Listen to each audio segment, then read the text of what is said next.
Chelsea Austin is an author, life coach, inspirational speaker whose family is also part of the first single parent adoption case for a same-sex couple in California, aka she has two dads. So that's the easy way to go ahead and explain that. Her latest book is called Inexplicably Me, and she's going to be at Barnes & Noble in Deerfield this Friday, July 15th. Chelsea, thank you so much for joining me today.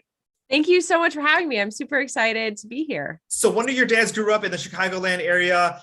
You still got some family and some friends here. Talk a little bit about that and how often do you get a chance to visit? So not nearly as often as I would hope, but yes, my daddy grew up in Skokie on Fargo Lane. I still know exactly where it is. I've been to visit his childhood home many times. And I have a very soft spot in my heart for Chicago. We only support Chicago teams, even though we're out here in LA. Sorry, my Los Angelinos, but we are big Bears fans, big Cubs fans.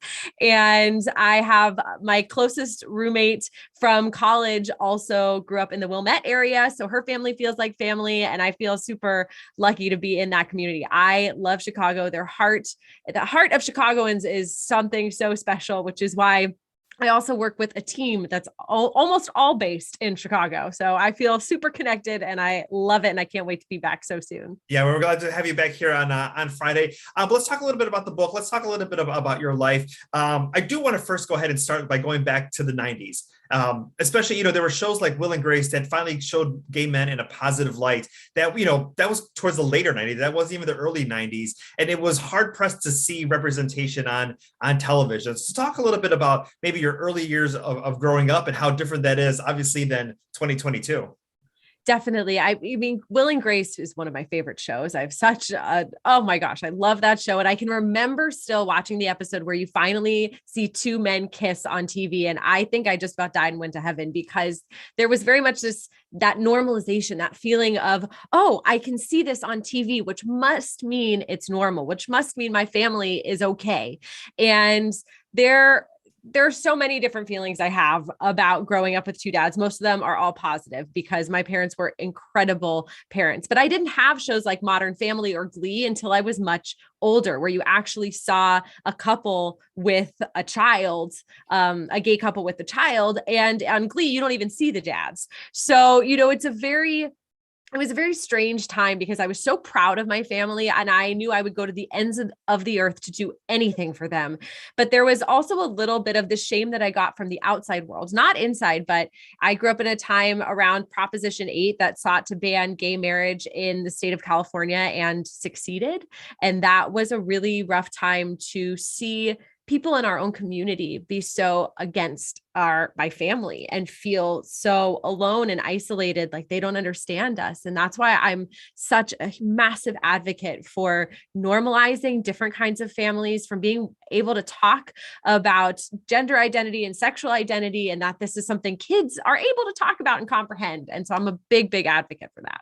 I mean, I want to talk a little bit about what you say in the book, because, as you mentioned right now, all different types of families. We have single parents, blended families, step parents, gay parents, homes where English is not the first language spoken, but these things don't seem different to the people living in those homes. And it's not until you step outside that someone's like, why aren't you speaking English? Why are there two dads? Where is, this other parent, that like you are kind of put into this box. Talk a little bit about, maybe fitting in with some of those other like families, that we described, but also it just being normal that no two families look alike. Absolutely. I didn't even realize that my family was different until someone else pointed it out for me. There was a little girl that I met one time when we were on a family vacation in Hawaii, and she was like, "Your dads are gay." And I was like, "No, they're not. I've never heard this before. What? My dads aren't gay." And then I asked my dad, I was like, "Dad, she says you're gay." And he says, "Well, I am." So I looked at the little girl. I said, "Oh, I'm so sorry. He is." I had no idea that there was something different because I had two incredible parents that loved me so much. That's all I knew. That's what I knew was dad and daddy. And dad and daddy loved me, cared for me, fed me, clothed me, gave me a wonderful life. And that's all that mattered. But I think it's you step out and then someone goes, you're wrong, or something's different about you, or something strange about you. And then you start to question all of these things like, well, why? And why wouldn't it be okay? And is there something not okay with me? Is there something wrong with who I am or who my family is? And so it was very interesting because it really wasn't until I stepped into the outside world. It really wasn't until we left that kind of comfortable boundary of our home turf that things got a little funky. Or when even playing on a playground with a little girl once who said, "Where's your mom?" I said, "I don't have a mom." And she said, "Well, you have to have a mom." I said, "Well, I don't have a mom." And she said, "You either have a mom or she's dead." And it's like, whoa, okay. And even then though, I was so confident in who my family was. I shrugged my shoulders. I went up to my babysitter whom I was with and I said, she just doesn't get it. She just doesn't understand. So I think there's very much this feeling of we can feel safe at home, but if it's not accepted by the wider community, we start to question our own value and worth because someone else is telling us that we should. How old were you during those two situations? So the one, you either had a mom or she's dead. I was about 4 years old, and the first time I heard the word gay in conjunction with my parents and learned what it was, I was 7 years old. So I guess this is maybe a two-part question, but when did your dad's kind of explain everything to you, and when did you kind of feel comfortable, maybe asking questions? Because obviously, now we have Lance Bass and we have Neil Patrick Harris and Ricky Martin, who you get to see other kids, other, gay dads who have, kids, through surrogacy. But, when you were growing up, it was pretty much, everyone wanted to ask questions because probably it was something new to everybody. Absolutely. So I was pretty young when I started asking questions. I would want to say 4 or 5 years old, where I said, where did I come from? Which I think every kid asks at a certain point, where did I come from? And, every parent has that sharp intake of breath of, oh no, we have to have the talk. And my dad said very plainly, answered the question, a tummy. And I said, well, whose tummy? And he said, Sandy's tummy, who's the cousin that carried me. And I said, did she want to give me away? And he said, oh, no, baby, we wanted to have a child so badly that we needed a part from a man and a part from a woman in order to make you. And Sandy was able to help us with that. And then she gave it, went through that whole spiel. And I was probably 5. And then I kind of went, okay, and took that as the answer. And then finally, my parents had decided that if I didn't ask exactly how they had me by my 10th birthday, they were going to tell me. And about a week before my 10th birthday, I must have had a sixth sense. I said, well, okay, I'm confused. How did this happen? Because am I Sandy's child? Whose child am I? How did I come into the world? And I know I'm not adopted. And right in that moment, my parents sat me down and explained all the biology, sperm and eggs and everything.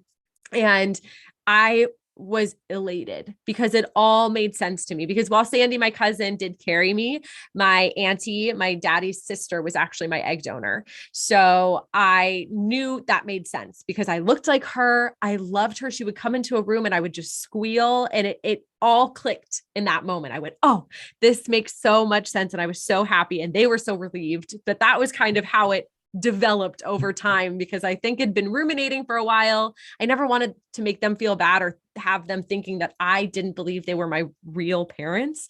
So I was nervous to ask the question, but ultimately it ended beautifully. I want to talk a little bit about the love that you had growing up, because maybe not everyone understands this, because obviously, for gay men, for heterosexual couples, sometimes you might have a surprise, a surprise moment, or you weren't planning for a baby. But for gay men, unless something happens outside of the marriage, it's a lot of money, it's a lot of time, it's a lot of people, it's a lot of moving parts, it's a lot of lawyers. So waiting for that, usually you're a lot older and you make time for, you have time because you've made that space, for the kid, for the kid in your life. And when it finally happens, I mean, just talk a little bit about, the love that you experienced growing up, from your dads and from your aunts and from your, like, just everybody, that was so excited to welcome you into this world.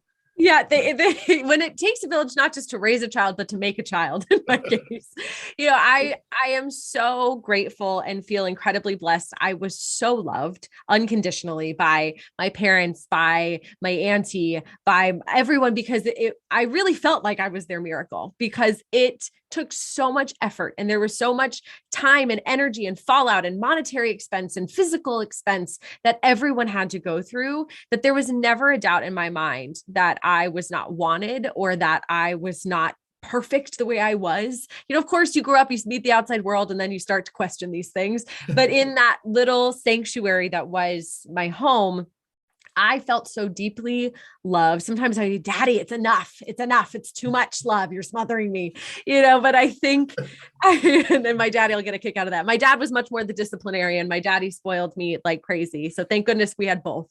Well, yeah. But, I really knew that they had to work to have me. And that always made me inherently have this feeling of, okay, I can do anything. The world is my oyster. Anything is possible. If I'm here and I'm biologically related to both of these men, anything must be possible. So I think that's really what it led me to believe and feel.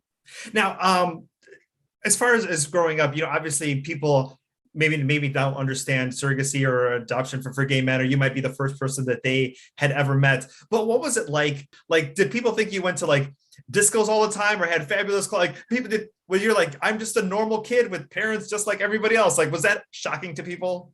It really was. I think it shocks people when I say I've never been to a pride parade. Like pride was in our home. Pride was everywhere we went. Pride was us going out into the world and being genuinely who we are. And so it's like, there's no glitter flying out of my hair, but it's very interesting that there is that idea of, oh my gosh, you must live some kind of crazy wild life. And what do they do in that home? It's like, you have no idea. My dad made sure I did my homework. My daddy would take me shopping. We'd go on wonderful vacations. I was incredibly privileged and very blessed and had a beautiful upbringing, but we were like any other family. I got in trouble when I slammed the door in my dad's face. Trust me, it was a scary moment when I opened that door, see his face all red, but there is this feeling that we must be somehow normal or different. And I think we are different in many ways, in ways that I grew up with this idea that anything is possible, that I should love everyone, no matter what they believe, who they are, what their background is, that there is always a way to find the good in humans, to find the good in humanity. That's what made me different, not how our lifestyle was or who we were, but how we lived. As far as you growing up, obviously, when you said Modern Family and Glee were not part until you were a little bit older, but, obviously sometimes when somebody is struggling with their sexuality or somebody wants to come out or has a question, obviously I'm assuming that kids probably gravitated towards you or either came out to you or came out to your dads or felt comfortable in that like safe space. Did you have that experience growing up? So people often would come out to my parents and felt that was kind of their safe space, especially when I was in college. I went to college in Allentown, Pennsylvania, and I went to a very open and accepting, loving college, but it was Allentown, Pennsylvania, it wasn't Los Angeles. And so I think there was this idea that when my dads would come and visit me on campus, they were like the safe space, especially for the LGBTQ community there. And so there were several instances where people would come out to my parents and me before they would come out to their families. And I was so grateful that we could be that safe space for them. And obviously, any of my friends or family or anyone I don't know, I've had people online come out to me in a direct message and that I'm so grateful for that trust and so grateful that I can be a soft place for them to fall or to open themselves up. But it was definitely something that occurred now and again. Yeah. Now and again. I do want to talk a little bit about your identity, maybe outside of having two dads, because obviously this is something, we've just spent, 15 minutes talking about it. But as far as like when you introduce yourself to somebody at a party or at a job, or when you come to a new city, obviously it comes up because, it's a part of who you are. But how do you kind of identify who is Chelsea kind of outside of the parent part? I love you for asking that question. Thank you. It doesn't, my parentage often defines a lot of who I am, but typically if I introduce myself to someone, I say, I'm Chelsea, I'm a writer, speaker, podcaster. And I would say for me, my identifying traits are usually that I have a pretty big smile on my face most of the time. I love humans, even when the world is a scary place. And I'm married to an incredible German man, got myself a good old fashioned German, and that I my little Wiener Schnitzel. So I have an incredible life beyond my parentage. I'm very close to my family.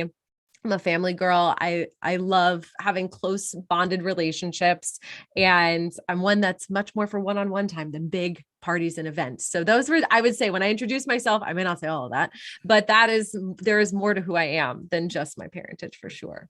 Chelsea, thank you so much for your time today. She's going to be at Barnes & Noble in Deerfield this Friday, July 15th from 5 to 7 p.m. We're chatting a little bit about the book, and she's going to be signing copies as well, too. And thank you so much for your time today. Enjoy your time in Chicago.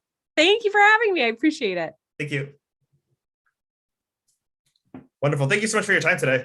Of course. Thank you so much. I really appreciate it. And I'm grateful for the opportunity, and hopefully I can wave from afar in Chicago somewhere. For sure.